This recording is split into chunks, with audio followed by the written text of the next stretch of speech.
அறம் தமிழர்களுக்கு வணக்கம். தமிழகத்தின் பல்வேறு அரசியல் சூழல் பற்றி பேச நம்முடைய இணைந்திருக்கிறார் நமது ஆசிரியர் விஜயராண் அவர்கள். சார் வணக்கம். வணக்கம் ராமகிருஷ்ணன். சார், தாவேக பொறுப்பேற்ற ஒரு வாரம் ஊழலே ஒழிஞ்சிருச்சு, ஊழல் நாங்கள் ஒழிச்சிட்டோம் அப்படின்னு ஆதவ் சொன்னார். அதற்கு பிறகு என்ன ஆனந்த் அவர்கள் ஊழலற்ற அரசாங்கத்தை நாங்கள் கொண்டு வந்துட்டோம் அப்படின்னு சொல்றாங்க. உண்மையை நடந்து முடிஞ்சிருச்சா? ஊழல் அவ்வளவு பெரிய இண்டஸ்ட்ரியல் முடிவுகள், பல்வேறு கோடிக்கணக்கான விஷயங்கள் எல்லாம் அவங்க நிகழ்த்தி காட்டியிருக்காங்களா நமக்கு தெரியல. ஆனால் அந்த எண்ணம் இருக்கும் பட்சத்தில் அதை நாம் நிச்சயமாக வரவேற்கலாம். குறிப்பாக நாம் சமயத்தில் இப்போ ஜூனியர் விடனில் படித்தேன், தினமலர்லேயும் அது படித்தேன். அதாவது ஒரு கட்சியுமே பார்ட்டி ஃபண்டு, கட்சி நிதி வாங்குவாங்க. இதிலெல்லாம் எல்லாத்தையும் ஒரு ஒற்றுமை அவங்களுக்கு உண்டு. அது எப்படின்னா, அதை சட்டப்பூர்வமாகவே நீங்கள் எவ்வளவு வாங்கினீங்க, யாருக்கிட்ட வாங்கினீங்க அப்படின்னு சொல்ல வேண்டிய அவசியம் இல்லை. ஆனால் ஒரு வருடத்திற்கு என்கிட்ட இவ்வளோ தொகை இருக்குதுன்னு சொல்லிக்கலான்னு எல்லா கட்சியும், காங்கிரஸ், பிஜேபி எல்லாம் ஒன்றிணைந்து இது ஒரு சட்டமே வச்சுருக்குறாங்க. அப்படி இருக்கிற பட்சத்தில் கமிஷன் வாங்கிறது, அதில் கரப்ஷன் எல்லாத்தையும் ஊழல் பண்ணுறது, இதெல்லாம் நிச்சயமாக தவறாக, அதாவது தண்டனைக்குரிய சட்டங்கள். இந்த அனுமதிக்கப்படுகிற ஒரு கட்சி நிதியை கூட அவர்கள் பெறாமல் ஒவ்வொரு முயற்சியும் முதலீட்டையும் வரவேற்று செய்கிறார்கள் அப்படின்னா அதை நிச்சயம் நம்ம வாழ்த்துறோம், வரவேற்கிறோம். இந்த விஷயத்தை இப்போ நம்ம பார்த்துட்ருக்க நேயர்கள்ட்டையும் நம்ம நேரடியாக நாம் இந்த விஷயத்தை நோட் பண்ணிக்கிங்க.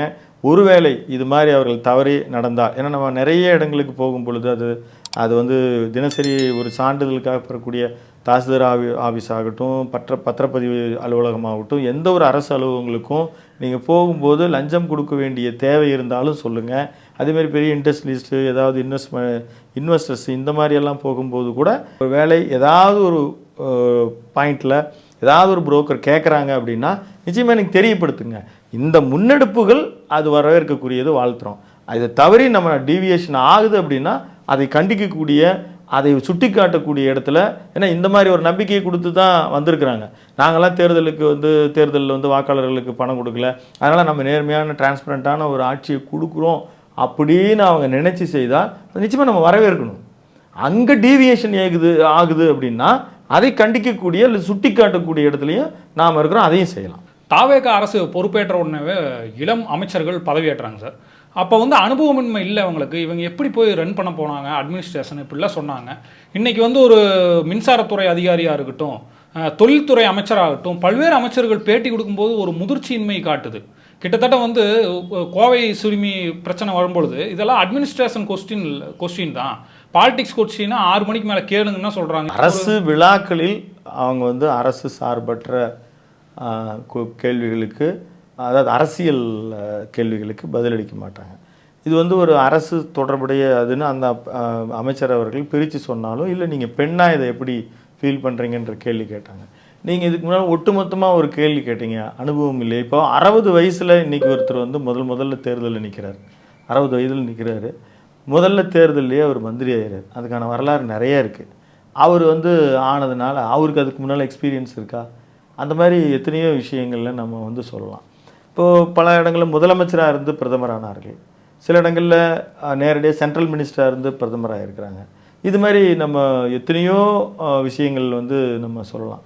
தமிழ்நாட்டில் இப்போது விஜய் அவர்கள் அமைச்சிருக்கிற ஆட்சி மாதிரியே தான் அண்ணாதுரை அவர்களுடைய ஆட்சி அமையும் பொழுது கொஞ்சம் அவர்கள் எம்எல்ஏவாக 2 பீரியட் இருந்திருக்காங்க. முன்னால் பல போராட்டங்கள் மக்களுக்காக பண்ணிட்டு வந்திருக்காங்க அப்படின்னு நம்ம சொல்லலாம். இதில் இப்போது பவன் கல்யாண் துணை முதலமைச்சர் சிரிச்சுக்கிட்டே சொல்கிறாரு, ஓப்பனாகவே சொல்கிறாரு, எனக்கு பொறாமையாக இருக்குதுங்க, நாங்கள் எதுவும் ஜெயிச்சிடலாம், கட் அவுட் வச்சு ஜெயிச்சிட்டாங்க, சோசியல் மீடியா ஜெயிச்சிட்டாங்க, நாங்கள்லாம் 15 வருஷமாக இது பண்ணுறோம் அப்படின்னு. ஸோ அது எப்படின்னா, ஆட்சியாளர்கள், நீங்கள் இருந்த ஆட்சியாளர்கள் மீது ஏற்பட்ட அவநம்பிக்கை இவர் மீது நம்பிக்கை வச்சுருக்கிறாங்க. இளம் அமைச்சர்கள் அப்படின்னு நம்ம எடுத்தோம்னா ஐஏஎஸ் ஆஃபீஸர்ஸு கொஞ்சம் ட்ரெயின்டாக வராங்க. அவங்க இளம் அமைச்சர்களாக இருக்கிறவர்களே அவர்களையும் ஒப்பிட முடியாது. படித்து பயிற்சி பெற்று அட்மினிஸ்ட்ரேட்டிவ் விஷயில் ஒரு தெளிவை அவங்க காட்டுவாங்க. அவங்களும் மிஸ்டேக் பண்ணவங்க இருக்கிறாங்க. இங்கே ஓரளவுக்கு கட்சி பேசக்கூடிய அந்த எதுன்னு ஒரு சின்ன பேக்ரவுண்டை வச்சு தான் அவங்க சுறுசுறுப்பாக இயங்கியிருப்பாங்க. ஏதாவது ஈவெண்ட் ஆர்கனைஸ் பண்ணியிருப்பாங்க, கொடுத்துருக்காங்க. அதை நாம் தவறு இப்போ எடுத்து இந்த குறுகிய நாட்களில் நம்ம தவறுன்னு சொல்ல முடியாது. ஆனால் அவர்கள் பொறுப்பை உணர்ந்து நடந்து கொள்ள வேண்டும்.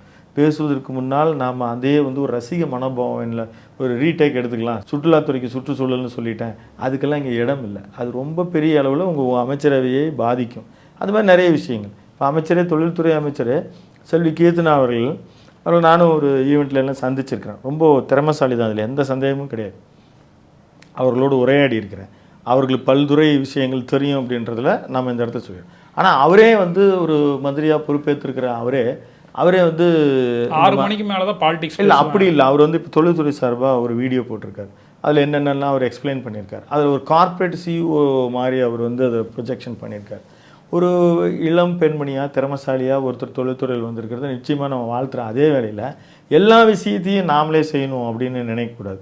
எல்லா முட்டைகளையும் ஒரே கூடையில் வைக்கக்கூடாதுன்னு ஒரு தத்துவம் இருக்கிறது. அந்த மாதிரி நாமளே எல்லாமே செய்வோம். நீங்கள் வந்து இன்றைக்கி ஒரு தொழில்துறை மந்திரியாக இருக்கிறதே ஒரு பெண்மணியாக, ஒரு இளம் ஒரு திறமைசாலியாக நீ ஆயிருக்கிறீங்க.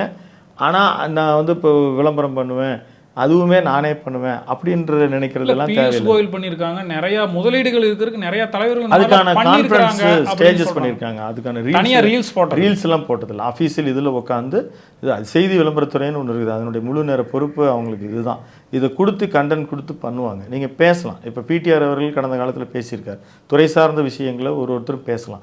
உங்களுக்கெல்லாம் நிறைய வாய்ப்பு இருக்குது. சட்டமன்றத்தில் இருக்குது. நீங்கள் வந்து ஒரு ஃபோரம், ஒரு பிஸ்னஸ் மீட்லாம் வச்சு பேசலாம். பிஸ்னஸ் பீப்புளெலாம் வச்சு பேசலாம். உலக நாடுகள் நீங்கள் எப்போ வேணாலும் நடத்தி பண்ணலாம். அதனால் அதை வந்து நம்ம வந்து அறிவுரையெல்லாம் சொல்லலை. அதுக்கான வாய்ப்புகள் ஏராளமாக இருக்குது. முன்னால் இருக்கக்கூடிய ட்ரெண்டை தான் நம்ம ஃபாலோ பண்ணணும்னு அவசியம் இல்லை. இப்போ விஸ்வநாதன் அவர்கள் வந்து அவரும் இப்போ தான் முதல்ல அவர் ஏற்கனவே எம்பி எம்எல்ஏவாக இருந்தாலும் இப்போ தான் உயர்கல்வித்துறை அமைச்சராக இருக்கிறாரு. அனுபவஸ்தர் தான். அவர் ஒரு வார்த்தை சொல்கிறார். என்னன்னா, இதற்கு முன்னால் இருக்கக்கூடிய நடைமுறை, இந்த வேந்தராக முதலமைச்சராகவே அவர்களே வந்து கொண்டு போகலான்றது என்ன நினைக்கிறீங்கன்னு, இதற்கு முன்னால் இருக்கிற அத்தனை நடைமுறையும் ஃபாலோ பண்ணுன்ற திமுக எதிர்ப்பு முன்வைக்கிறாங்க. அதாவது இதற்கு முன்னால் இருக்கக்கூடிய அத்தனையும் ஃபாலோ, அதையே தான் கட்டாயமாக பண்ணணும்னு இல்லை, இதை முதலமைச்சர் முடிவெடுப்பார்.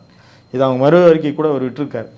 அதை வந்து இல்லை இதுக்கு முன்னால் இருக்கிறத ஃபாலோ பண்ணணும்னு நீங்கள் எப்படி சொல்லலாம், நீங்கள் பண்ண மாட்டேன்னு எப்படி சொல்லலாம் அப்படின்னு சொல்லி ஒரு விசிக எம்பி திரு ரவிக்குமார் அவர்களுமே அறிக்கையெல்லாம் விட்டார். நான் சொன்னது எல்லாத்தையும் அப்படி தான் ஃபாலோ பண்ணணும்னு கட்டாயம் இல்லை. இப்போ இந்த தெளிவுபடுத்துதில், இந்த குழப்பங்களில் அது கூட்டணி கட்சியாக, நீங்கள் இளம் அமைச்சர்கள் மட்டும் இல்லை, கூட்டணி கட்சியாக அமைச்சர்கள் வருதில் நிறைய சிக்கல்கள்லாம் இருக்குது. ராஜீவ் அவர்கள் வந்து அந்த மாதிரி கொஞ்சம் மாற்றினா, இதெல்லாம் அண்ணாமலையெல்லாம் வரும்போது எடுத்தோடனே பாரதிய ஜனதா கட்சியில் நான் என்னை இணைத்து கொண்டு, பாரதிய ராஜா கட்சியில் என்னை இணைத்து கொண்டு வந்து அவர் சொன்னார். அது ஒரு வாழ்த்துறை. இப்போ மேயர் இருந்தார், கொசு வலை கொடுக்கறதுக்கு அவர் ஏதோ கொசு ஒழிப்பு அப்படின்னு சொல்லி கொசுவை கொடுத்துருக்கோம் அப்படின்லாம் சொன்னார். எல்லாம் வந்து ஒரு பதட்டத்தில் வார்த்தை தவறி வருவது வேறு. ஆனால் அவங்களுடைய கவனிச்சிட்டு இருக்காங்க. இப்போ வந்து அறநிலைத்துறை அமைச்சராக ரமேஷ் இருக்கிறாரு. பின்னால் இருந்து ஒருத்தர் அவருடைய ரசிகரோ தம்பியோ அண்ணனோ அவர் கட்டி பிடிச்சிட்டு அவர் பேட்டி கொடுக்குறாரு. அவர் இன்றைக்கி மினிஸ்டர் ஆகிட்டார். அந்த நினைப்பு அவருக்கு மட்டும் இல்லை, அவர் கூட இருக்கவங்களுக்கும் இருக்கணும். நீங்கள் வந்து தனிப்பட்ட இதில் பேசிக்கிறதுன்றது வேறு. பொதுவெளியில் அவர் வந்து ரசிகர் மன்ற தலைவர் இல்லை. அந்த மாதிரி நிறைய விஷயங்கள் நாம் வந்து வந்தோடனே அவங்களை கடுமையாக விமர்சிக்கணும் இல்லை. உங்களுக்கு கொடுக்கப்பட்டிருக்க பெற்று பொறுப்புன்றது மகத்தான பொறுப்பு. அது வந்து இதற்கு முன்னால் அந்த இடத்துல மோசமானவர்கள் இருந்திருக்கலாம், நல்லவர்கள் இருந்திருக்கலாம். ஆனால் உங்களை நம்பி நீங்களும் உங்களுக்கே இது போகிறது. திரு ஆதவர்ஜனாவே சொல்கிறார், 1 லட்சம் கூட கையில் இல்லாதவங்க தான் இன்றைக்கி பல பேர் கேண்டிடேட் ஆகியிருக்காங்க, வென்றிருக்காங்க, அமைச்சர்களாக இருக்காங்கன்னு. அந்த பொறுப்பை வந்து இப்போ மதன் ராஜா மாதிரி இருக்கவங்க தகப்பனாரை வந்து அவர் ஜிஹெச்சில் தான் சேர்த்து ட்ரீட்மெண்ட் பண்ணுறேன் அப்படின்லாம் சொல்கிறார். ஸோ அப்போ அதற்கான ஒரு இதை வந்து பொறுப்பை அவர் நிச்சயமாக உணர்ந்து அதுக்கான மெச்சூரிட்டின்றது ஏஜ் வந்து பிரச்சனை கிடையாது. அவங்க எப்படி நடந்துக்கிறாங்கன்றது தான் பிரச்சனை. எத்தனையோ சீனியர்ஸ் எவ்வளோ கேவலமாக நடந்திருக்கிற மினிஸ்டர்ஸ் எல்லாம் நம்மளால் திருப்பி சொல்ல முடியும். அதனால் அது விஷயம் இல்லை. இனி அவர்கள் வந்து செயல்பாட்டின் அடிப்படையில் நிச்சயமாக நாமளும் அதற்கான விமர்சனங்களை வைக்கலாம். அமைச்சர்கள் வந்து பொதுவெளியில் ஒவ்வொரு சொல்களையும் ஜாக்கிரதையாக பிரயோகிக்கணும் அப்படின்னு சொல்லியிருக்கீங்க சார். தொடர்ந்து தமிழக அரசியல் பற்றி பேசுவோம். உங்கள் கருத்தை பகிர்ந்தமைக்கு மிக்க நன்றி. மிக்க நன்றி. நேயர்களே, தொடர்ந்து இணைந்திருங்கள். அறம் தமிழுடன். நன்றி.